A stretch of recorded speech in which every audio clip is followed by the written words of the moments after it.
আসসালামু আলাইকুম রহমতুল্লাহি ওয়া বারাকাতুহু। ওয়া আলাইকুম আসসালাম ওয়া রাহমাতুল্লাহ। সবাই ভালো আছেন? আলহামদুলিল্লাহ। আসলে মুসলমানের এই যে বিভিন্ন আলোচনা শুনলাম, তাই না? মুসলমানের আবার দল কয়টা? তাহলে সবাই মুসলমান, সবার দল তো একটাই। দল আবার বিভিন্ন হবে নাকি? মুসলমান যারা তাদের দল একটা। ঠিক। মুসলমান আজকে আমরা সবাই কিন্তু মরা লাগবে না? অবশ্যই। মরার পরে কি জবাব দিতে আছে? মরার পরে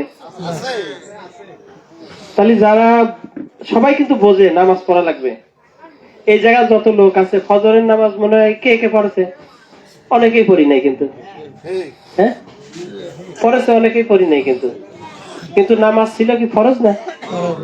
ফরজ তরফ করেছি আমরা, তাই না? ফরজ তরফ করলে কি কবিরা গুনাহ হয় না? কবিরা গুনাহ। কিন্তু মুসলমান দোয়া লেখ, তারপরে নামাজ পড়ি নেই। তাহলে এই মুসলমান দিয়ে কি ইসলামের কাজ হবে? ভোট তো আমরা দেবো, ওই চোরেরই তো ভোট দেবো আমরা। যে কায়দার মুসলমান ওই কায়দার হলো লিডার। তো এই মুসলমান দিয়ে ওই লিডারই তো আসবে আমাদের। ভালো লিডার আসার কথা আছে, আসার কিন্তু সিস্টেম নাই। এই জন্য আমরা আগে আমাদের পরিবর্তন হওয়া লাগবে, তারপর ওই চোরকে পরিবর্তন করতে পারবো, তাই না? আমি নিজেই খারাপ, আমি চোরকে কিভাবে পরিবর্তন করবো? আমি নিজে ঘুষ খাই, আমি আর এক ঘুষ খেতে বলতে পারবো যে তুই ঘুষ খাবি না? আমি নিজে চোর, আর এক চোরকে বলা যাবো যে তুই চুরি করবি না? আমি বেনামাজি, আর একজনের বলা যাবো যে তুই বেনামাজি কেন? আমি নামাজ পড়ি না, আর একজনের বলা যাবো তুই নামাজ পড়? বলা যাবে না কিন্তু। এই জন্য নিজেকে আগে সংশোধন করতে হবে, নিজেকে।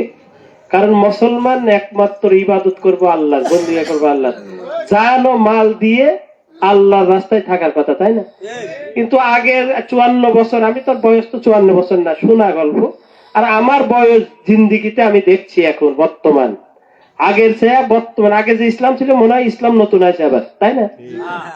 ইসলাম কিন্তু ঠিকই আছে, মানুষের কিছুটা পরিবর্তন আছে, কিছুটা। আমরা মুসলমান ভোট চাইতে গেলে কয় যে ভোট, আরে হুজুররা কি করবি ভোট নিয়ে? আর হুজুররা হইতে পারবেন নাকি? এরা ভোট দিয়ে লাভ কি? আর মুনাফেক তুই এই কথা বলছিস, তুই ভোট দিয়ে দেখ না হুজুররা কি করতে পারে কিনা। ভোটের আগে যা ওই কয়েক বিড়ি খাই, বিড়ি তো ওই আজিদ বিড়ি আছে না, আগে আজিদ বিড়ি খাইতো, এখন মানে সিগারেট চাই। আর হইলো চা। আর ভোটের আগে বাঙালি নগদে বিশ্বাসী, 200 টাকা বাঙালি নগদ। তুই বিশ্বাস কয় খাল্লি বালি বাঁচবো কি মরবো ঠিক নাই, 200 টাকা দিলি ভোট তোর দেবো। কিন্তু ভোট নেওয়ার পরে হওয়ার পরে তখন কয় আমার কিচ্ছু দিচ্ছে না, সব মারি খাচ্ছে, এই করতেছে সেই করতেছে। তখন আমি কিন্তু বলতেছি, তাই না, তুই যে বাঙালি নগদে বিশ্বাস করলি, 200 টাকায় নিয়ে নিলি, তো তোর কি দেবে? তোর যদি বাঙালি নগদ বিশ্বাস না করে বাকিতে বিশ্বাস করতো, তাইলে কিন্তু ওই 2 লক্ষ টাকা পেতো, তাই না? এখন আপনারা দেখতে পাবো, এখন একটা ইসলামের জোয়ার আছে। ইসলামের ভোট আসলে, ইসলামের কোন প্রতিনিধিত্ব আইলে, হকখানি ইসলাম আসলে কারুর বাড়িতে কিন্তু কাদের জন্য কিন্তু টাকা নিয়ে যাওয়া লাগবে না। ওই বাটপাড়ের কাছে, বাটপাড়ের কাছে তো আমরা সরাসরি যাইতেই পারিনি, চামচা ধরে যাওয়া লাগে, চামচারে বলা লাগে, চামচার বলা লাগে আমার ওই নেতার কাছে যাব। ওই চামচা কি করে, কয় 2000 টাকা দাও। 2000 টাকা নিয়ে ওই চামচা যাই ওই নেতার কাছে, যাই ও দেয় 1500, আরে চামচা খায় 500 খায় একটা কার্ড নিয়ে এসে দেয়। মহা খুশি, কার্ড নিয়ে বাড়ি যাচ্ছে, তাই না? কার্ডটা তোর ফ্রি হওয়ার কথা ছিল, এটা সরকারি অনুদান, এটা হক, ওর হক ছিল। কিন্তু সেই হকটা কি করলো, ও নিজেই কিনলো, নিজেই বাটপারি করলো। ওই বাটপাড়ায় এই বাটপার সেম, 2 বাটপার, একই বাটপার। ঠিক কথা বলেছে, একই বাটপার। এই জন্য সামনে আমরা বাটপারিও করবো না, ওই বাটপারের ভোটও দেবো না।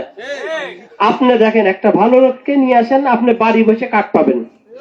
হযরত ওমর রাদিয়াল্লাহু তাআলা আনহু রাত্রি অর্ধজাহানের বাদশা ছিলেন। রাত্রি নিজে ঘুরে ঘুরে দেখতো কার খাবার নাই, কার কাপড় নাই, কার কি সমস্যা। এরকম আসবে সামনে ইনশাআল্লাহ, আমার তো মনে হয় আসবে।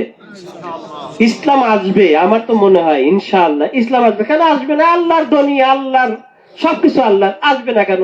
শুধু আমাদের দুই হাতের কামার জন্য ইসলাম আসতেছে না। আমরা একটু পরিবর্তন হলে, ভালো হলে ইসলাম এমনি আসবে। 16 বছর এত ক্ষমতা, এত কিছু, সবকিছু আমরা গেছি, কিন্তু কিচ্ছু করতে পারিনি। বরঞ্চ জেল খাটা লাগছে, মার্ডার হওয়া লাগছে, ফাঁসি হয়েছে, বিভিন্ন রকম হয়েছে, কিন্তু কিচ্ছু করতে পারিনি। কিন্তু আল্লাহ, এখন আমরা যারা ক্ষমতায় যাব, ধান্দা করে আছি, বসে আছি, আমরা ক্ষমতায় যাব। 16 বছর একজন খাইছে, আমি এইবার ক্ষমতায় যাই আমি খাবো, আমি কিন্তু সেই চান্সে আছি।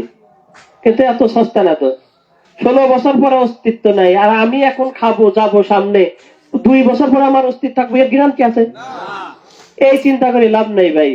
আসেন আমরা মুসলমান, আল্লাহর দিন, আল্লাহর উপরে আল্লাহর দিন প্রতিষ্ঠা করার জন্য আমরা সবাই আল্লাহর দিনের উপরে আসি, তাই না? দিনের উপরে আসলে তার তো আর অভাব নাই, অভাব থাকবে? কেউ যদি আল্লাহর হয়ে যায়, আল্লাহ বান্দা হয়ে যাওয়ার কথা না? হ্যাঁ, আমরা বাঙালি জাতি, সর্বপ্রথম আমরা কি মুসলমান তারপর বাঙালি, তাই না? আগে কিন্তু বাঙালি না, আগে কিন্তু মুসলমান। অনেকে বলে বাঙালি আগে, বাঙালি না, কিন্তু তার ইমান থাকবে না। কিন্তু আগে মুসলমান তারপরে বাঙালি। যদি কোন মুসলমান আল্লাহর উপরে শপথ করে, তাহলে ওই আল্লাহ, ওই মুসলমানের আল্লাহ যদি সহযোগিতা করে, আর কিছু লাগে না। কিন্তু আমরা ওই নেতার পিছনে যাব, আমরা দেখি কাজ। আমরা হইলে আর একটা কথা আছে, আমি 17 বছর দেশের বাইরে আছি, সবচেয়ে হইলো ধোকাবাজ হলে বাঙালি, সবচেয়ে কামচোর বাঙালি। কাম না করে পয়সা কিভাবে ইনকাম করা যায়, আর দ্রুত বড় লোক হওয়া যায় কিভাবে, এটা হলে বাঙালির ভিতর ফিক্কের। বাঙালি টেনশন যে আমি কাম করবো না কিন্তু বড় লোক হবো, দ্রুত বড় লোক হওয়া যায় নাকি? হওয়া যায়। দুর্নীতি বাটপারি আজকে কেউ নাই, কিন্তু যারা দুর্নীতি করবে, বাটপারি করবে, চুরি করবে, ঘুষ খাবে, সুদ খাবে, ডাকাতি করবে, এরা কি থাকতে পারবে? এদের দুনিয়াও শেষ, আখেরাতও শেষ, তো লাভ কি? আর আমার মুসলমান, আমরা দুনিয়াও চাই, আখেরাতও চাই। আমরা এই যে ইসলামের পথে কিন্তু এই বড় লোক নাই, সব গরিব মানুষ। কিন্তু কেউ দেখেন ভ্যান চালায়, কেউ রিক্সা চালায়, কেউ মাঠে কাজ করে, বড় লোক নাই। কিন্তু আমরা তো টাকা দিতে পারি না। আর আমরা কিন্তু নিজের টাকা দিয়ে দল করি। আমাদের কেউ টাকা দিয়েছে, এই জায়গায় কি টাকাইতে লোক আনছে? কেউ টাকাইতে কিন্তু আনি নেই। সামান্য খিচুড়ি দিব খাইতে, খিচুড়ি গোশো না, খিচুড়ি রান্না করছে, খিচুড়ি দিব এনে মনে হয় মানুষের। আর অন্যান্য দল কিন্তু টাকা দিয়ে খাবার দিচ্ছে, টাকা দিচ্ছে, সবকিছু দিয়ে মানুষ নিয়ে আসতেছে। ওই মানুষ দিয়ে কাম হবে না ভাই। ওই নিয়ে তার বিপদে পড়তে দেখবেন কেউ আসবি না রে। আগে না একজন লোক বিপদে পড়ে অর্ধেক লোক আসবেনি। এই জায়গার যে লোক আছে, আমার মনে হয় যদি কোনো লোক বিপদে, কোনো লোক সমস্যায় পড়ে, এই জায়গার অর্ধেক লোক আসবেনি। আর ওই নেতা বিপদে বলে কেউ যাবি না রে। আজকে কি কোনো নেতার পক্ষে কোনো লোক নামেছে? হ্যাঁ, কেন নামলো না? এত টাকা দিল, এত পয়সা দিল, এত খাওয়াইছে, এত সম্মান, আজকে কেউ একটা লোকও মাঠে নেই কেন? আমরা থাকলেও, আমরা ক্ষমতা থাকলেও মাঠে থাকবো না, ক্ষমতা না থাকলেও মাঠে থাকবো না। আমরা তো আমাদের ক্ষমতার আশায় না, তো আমরা চাচ্ছি আল্লাহর দিনের আশায়, আল্লাহর দিন প্রতিষ্ঠিত। আমরা ক্ষমতা না, তো ক্ষমতা গম চুরি করবো, বড় বড় ক্ষমতা পাবো, এই ডাল চুরি করবে, এই ধান্দা তো আমাদের নাই।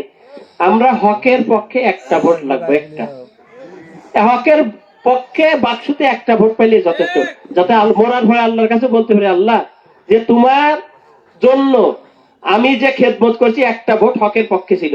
ওই ভোটটা তোমার যে সংবিধান, কোন লোক যদি মানুষ রচিত সংবিধান বিশ্বাস করে, তার ইমান থাকবে? তো আমি মানুষ রচিত সংবিধান বিশ্বাস করি নাই, আমি তোমার সংবিধান, তোমার কোরআনের সংবিধানের উপরে আমি একটা ভোট পাইছি। সেই ভোটের ওসিলাই কিন্তু জান্নাতে যেতে পারে, তাই না? এই জন্য আমরা এখনো পরিবর্তন হওয়ার সময় আছে, আমরা সবাই পরিবর্তন হব। সবাই বুঝান যে আল্লাহর দিনের পথে, দিনের দিকে আসার জন্য সবাই বুঝালে কিন্তু কাম হয়ে যাবে নি। হেদায়েত তো আল্লাহ দিবে, আমার আপনার বুঝানোর কথা, আমরা বুঝাবো, বুঝানোর পর দেবো। আর সর্বশেষ বলতেছি, আমি আছি আপনাদের সাথে ইনশাআল্লাহ, যদি আল্লাহ আমার হায়াতে বাঁচা রাখে, সার্বিক সহযোগিতা আমি করবো ইনশাআল্লাহ।